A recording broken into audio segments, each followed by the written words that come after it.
Cezinha News. Boa noite, meu nome é César Bonner. E o meu é Cesarina.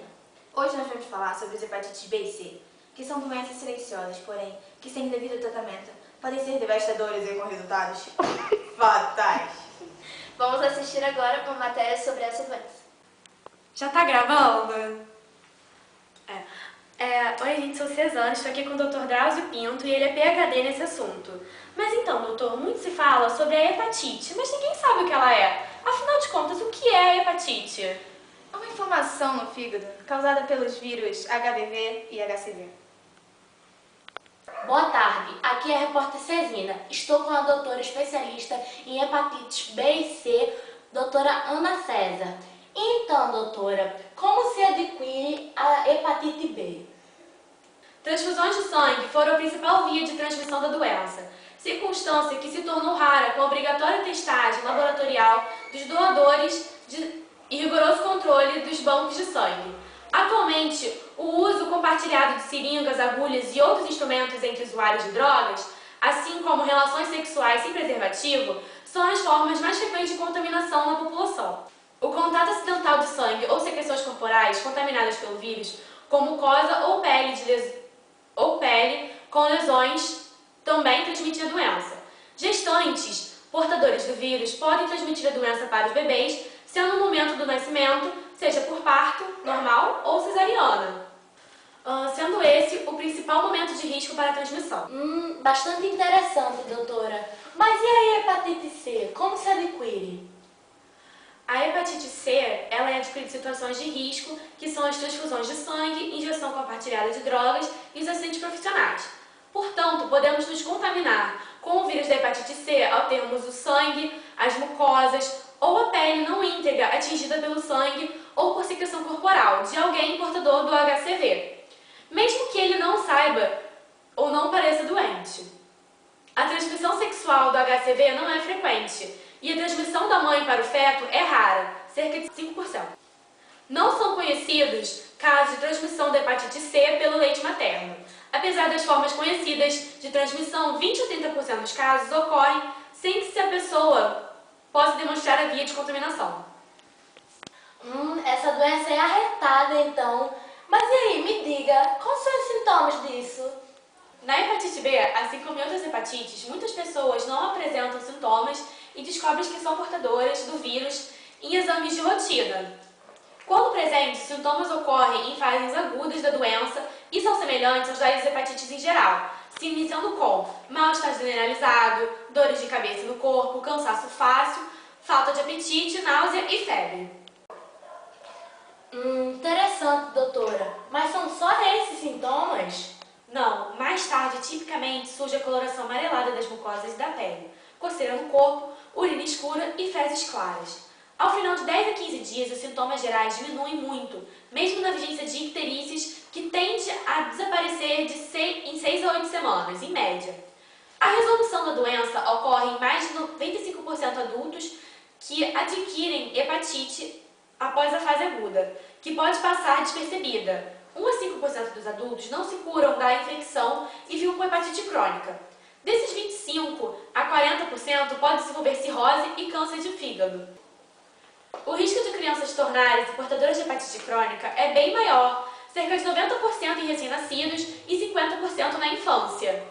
A forma clínica mais grave, chamada de hepatite fulminante, na qual há elevado risco de morte, ocorre em menos de 1% dos pacientes que adquirem o vírus.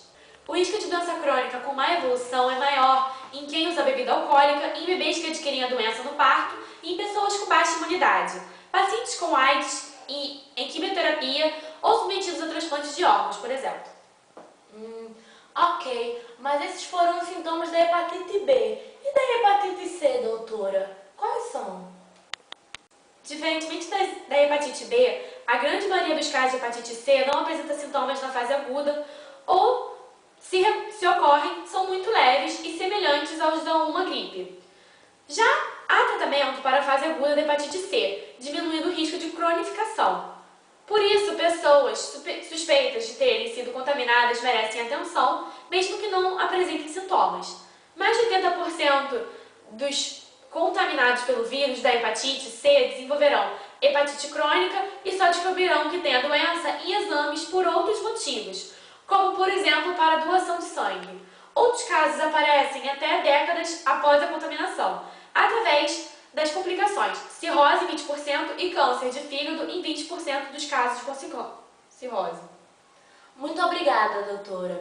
Agora vamos diretamente com a repórter Janaína Cesano. Janaína. Obrigada, Zezina.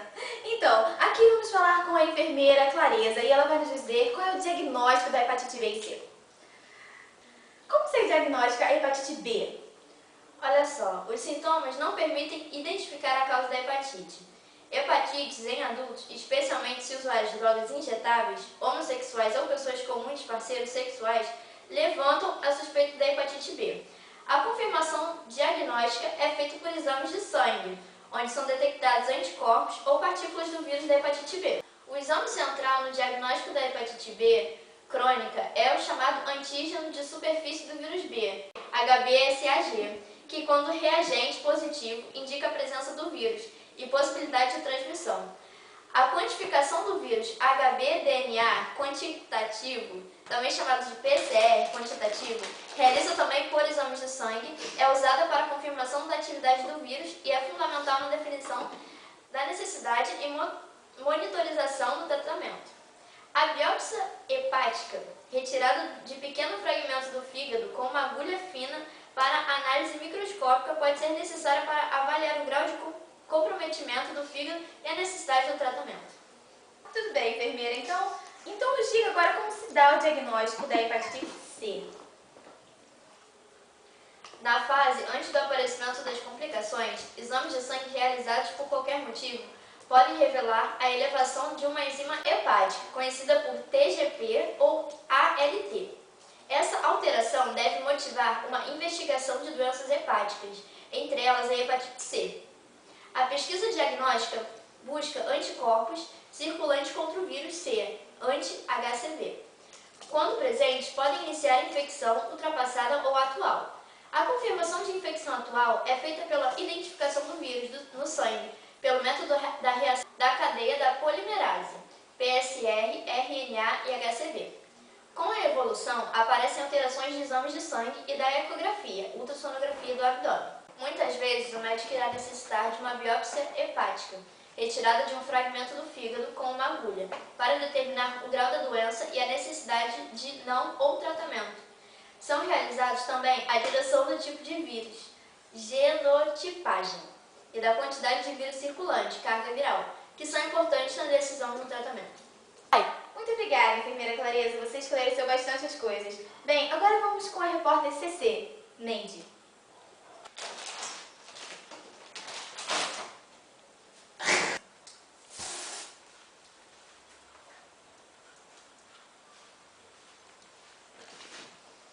Gravando. Oi, aqui é a CC Neide, estou com o Dr. César Varela para falar como se trata a hepatite. E aí? A hepatite B aguda não requer tratamento medicamentoso específico. Remédios para náuseas, vômitos e coceiras, bem como administração endovenosa de líquidos, que são os soros, podem ser usados ocasionalmente. O repouso no leito não deve ser exigido, uma vez que não afeta a evolução para a hepatite crônica ou fulminante. A ingestão de álcool em qualquer quantidade é proibida. O uso de qualquer medicamento deve ser avaliado pelo médico, já que muitos necessitam de um bom funcionamento do fígado para o seu desempenho. A forma fulminante da hepatite aguda exige cuidados intensivos em hospital, podendo necessitar de transplante hepático de urgência. Muitos casos de hepatite crônica B necessitam tratamento para evitar a evolução da doença e o risco de desenvolver cirrose e suas complicações. Os tratamentos podem ser divididos em dois grupos. O primeiro, formado pelo interferon e pelo interferon pegilado, é injetável por via subcutânea. E o segundo, formado pelas... É porque eu fiz bigode ontem, sabe? Formado pelas medicações de uso oral. Os interferons têm a vantagem de ser a única opção com prazo definido de tratamento, geralmente cerca de 1 ano. Entretanto, a quantidade de pacientes com resposta ao uso do interferon na hepatite B é reduzido, geralmente abaixo de 15 a 20%. Além disso, os efeitos adversos restringem o uso do interferon a casos selecionados, com maior chance de resposta. A maioria dos indivíduos que necessitam do tratamento são candidatos ao uso por prazo indeterminado de uma medicação oral. Os agentes atualmente disponíveis são a lamivudina, o adefovir, o entecavir e o tenofovir. Devido ao menor desenvolvimento de resistência, o entecavir e o tenofovir têm sido medicações preferenciais para novos tratamentos. Para pacientes já em tratamento com outros agentes, o acréscimo de mais uma medicação deve ser discutido individualmente com seu médico. O tratamento por uso oral costuma ser bem tolerado e com poucos efeitos adversos. Maneiro. Mas você falou sobre a hepatite B e C. Bem, a hepatite C é descoberta na fase aguda. O tratamento está indicado por diminuir muito o risco de evolução para a hepatite crônica, prevenindo assim o risco de cirrose e câncer. Usa-se para esses casos o tratamento somente com interferon por 6 meses. O tratamento da hepatite crônica C vem alcançando resultados progressivamente melhores com o passar do tempo, enquanto até poucos anos alcançava-se sucesso em apenas 10 a 30% de casos tratados. Atualmente, em casos selecionados, pode-se alcançar até 90% de eliminação do vírus. Utiliza-se uma combinação de interferon convencional ou pegilado e ribavirina, por prazos que variam de 6 a 12 meses. O sucesso do tratamento varia principalmente conforme o genótipo do vírus, a carga viral e o estágio da doença determinado pela biópsia hepática. Pacientes mais jovens com infecção há menos tempo, sem cirrose e com infecção pelos genótipos 2 e 3, com menor carga viral, abaixo de 800 mil unidades por ml, tem as melhores chances de sucesso. O novo tipo de interferon pegilado ou PEG-interferon, é uma alternativa que vem alcançando resultados superiores aos de interferon convencional, especialmente para portadores do genótipo 1 e pacientes com estágios mais avançados de fibrose na biópsia. Os efeitos indesejáveis, que são os efeitos colaterais dos remédios utilizados em geral, são toleráveis e contornáveis, porém, raramente são uma limitação à continuidade do tratamento. A decisão de tratar ou não, quando tratar, são difíceis e exigem uma avaliação individualizada, além de bom entendimento entre o paciente e seu especialista. Novas alternativas terapêuticas vêm surgindo rapidamente na literatura médica. Além de novas medicações, a adequação do tempo de tratamento a grupos de pacientes com características diferentes poderá melhorar ainda mais os resultados alcançados às medicações atualmente disponíveis. Estudos vêm mostrando que para alguns pacientes com características favoráveis, tempos mais curtos de tratamento possam ser suficientes, enquanto que pacientes com menor chance de resposta e possivelmente aqueles que não responderam a tratamentos anteriores possam se beneficiar com tempos maiores de tratamento.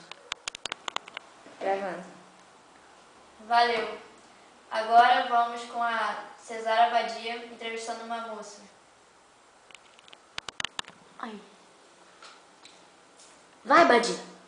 Está gravando? Oi, eu sou a Cesara Badia e estou aqui com a Julice Cezemir, que é especialista em hepatite. Ela vai nos falar como se previne essa doença. Oi, Julice. Oi. Bem, a vacina para hepatite deve ser feita em todos os recém-nascidos, iniciando o esquema vacinal já no primeiro mês de vida. Adultos não vacinados que não tiveram a doença também podem fazer a vacina, que está especialmente recomendada a pessoas que cuidam de pacientes, a profissionais da área da saúde, aos portadores do vírus da hepatite C, alcoolistas e indivíduos com quaisquer outras doenças hepáticas. Pessoas que tiverem exposição conhecida ao vírus, relação sexual com um indivíduo contaminado acidente com agulha, devem receber uma espécie de soro, imunoglobulina, nos primeiros dias após o contato, o que podemos diminuir a chance ou pelo menos a intensidade da doença. Recém-nascidos de mães com hepatite B devem receber imunoglobulina específica, a vacina, imediatamente após o parto, para diminuir o risco do bebê desenvolver a doença. O tratamento da mãe para diminuir o risco de transição deve ser discutido individualmente com o especialista. Ai, que interessante. Mas a hepatite C? Que é bom saber, né? Porque vai que... A aplicação da hepatite C é feita pelo rigoroso controle de qualidade dos bancos de sangue, o que no Brasil já ocorre tornando pequeno o risco de adquirir a doença em transfusões. Seringas e agulhas para injeção de drogas não podem ser compartilhadas. Profissionais da área de saúde devem utilizar todas as medidas conhecidas de proteção contra acidentes com sangue e secreções dos pacientes, como o uso de luvas, máscaras e de óculos de proteção.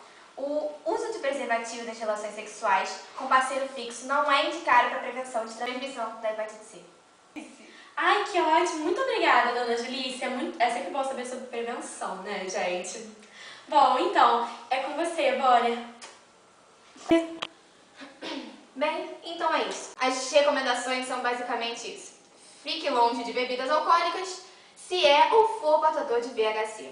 Não utilize drogas injetáveis. Certifique-se que todo o material utilizado para a coleta de sangue seja descartável. Verifique se agulhas ou qualquer outro objeto que entre em contato com sangue é descartável ou está devidamente esterilizado. Leve seu próprio material quando for a manicure. Se quiser engravidar ou estiver grávida, faça o teste para saber se é portadora de vírus de hepatite C. Só faça sexo com preservativo.